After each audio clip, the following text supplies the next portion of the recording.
Nation creates national identity. Maknanya adalah jati diri, ciri khas, dan juga yang membentuk sebagai warga Indonesia. Identitas nasional itu tidak kaku seperti teori sih. Justru identitas nasional adalah hal yang sangat dinamis. Identitas nasional itu dia bisa jadi perkembangan yang untuk diberikan perkembangan baru. Tapi ini yang pentingnya identitas nasional itu harus berakar dari hal satu, yaitu dasar negaranya. Contohnya adalah Pancasila. Lalu bagaimanakah Pancasila sebagai dasar identitas nasional Indonesia? Ini bisa dibagi jadi 3, yaitu identitas fundamental, itu yang pertama. Yang kedua adalah identitas instrumental, dan yang ketiga itu identitas alamiah. Pertama yaitu identitas fundamental. Identitas fundamental itu sebagai gimana? Identitas fundamental itu seperti Pancasila sebagai filsafat dasar, hukum dasar, dan juga pandangan hidup. Lalu yang kedua, fundamental instrumental adalah meliputi UUD 1945, Garuda Pancasila, bendera merah putih, dan semboyan kebangsaan.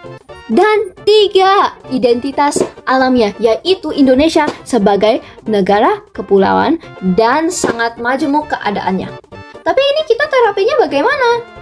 Salah satu caranya adalah untuk toleransi dan juga menghargai keberagaman. Ini bisa dilakukan dengan menerapkan Pancasila ke-1 dan 3 ya. Pancasila 1 dan ke-3 pasti udah tahu, dan ini berinteraksi ini dengan siapapun tanpa peduli ras atau suku atau agama juga. Dan selain itu kita juga harus saling menghargai satu sama lain tanpa pikiran kepada perbedaan ini. Selain itu kita juga bisa, contohnya, kita ikutin peraturan yang dikasih sama pemerintah kepada kita sebagai warga Indonesia. Dan juga menerapkan sila kelima, yaitu yang bermakna untuk tidak memperbedakan orang yang lain berdasarkan status atau budaya.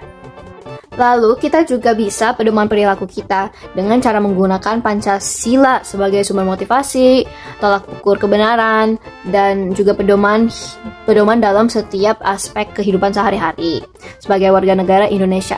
Ini walaupun pemimpin atau WNI biasa harus ikutin ya. Saat menerapkan ini pasti ada faktor penghambatan. Tapi apa itu faktornya? Faktor itu ada 3, yaitu faktor internal, eksternal, dan global. Mungkin saja kan kalau Anda malu atau punya masalah dengan beberapa orang yang menghambatkan penerapannya, atau mungkin juga Anda hanya kurang teredukasi dengan hal-hal yang ini.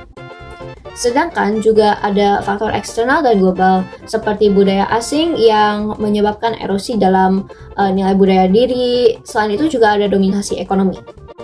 Nah, dominasi sosial dan ekonomi ini bisa memburukkan kesenjangan masyarakat dan juga mengancam persatuan nasional. Sebagai WNI di abad ke-21 juga, saya ingin Indonesia untuk punya masa depan yang makmur dan melimpah dengan warga-warga yang mencintai negaranya dan mengerti nilai-nilainya. Selain itu, aku juga mau Indonesia untuk dapat identitas sebagai negara yang maju dan juga yang dicintai. Nah, untuk mulai hal-hal yang seperti ini, saya menerapkan Pancasila dan udah mulai mendidikkan teman-temanku yang kurang teredukasi tentang identitas nasional sebagai WNI. Selain itu, saya juga ikuti perintah Presiden dan juga akan tunggu untuk saya menjadi dewasa supaya saya bisa mengikuti pemilu, dan akan pasti saya pilih. Jangan golput guys, jangan. Pancasila itu identitas nasional. Kenapa? Pancasila adalah identitas nasional karena beberapa hal, 4 hal. Yang pertama, itu mencerminkan nilai luhur bangsa kita. Yang kedua, itu mempersatukan keberagaman. Yang ketiga, itu menjadi pedoman moral dan etika. Dan yang keempat, juga menjadi cita-cita bersama untuk mencapaikan masyarakat adil dan sejahtera. Oleh karena itu, marilah kita mengikuti cita-cita bangsa kita dengan menjadi warga negara dengan identitas nasional yang kuat, serta juga saling bersatu dalam keberagaman kita. Merdeka!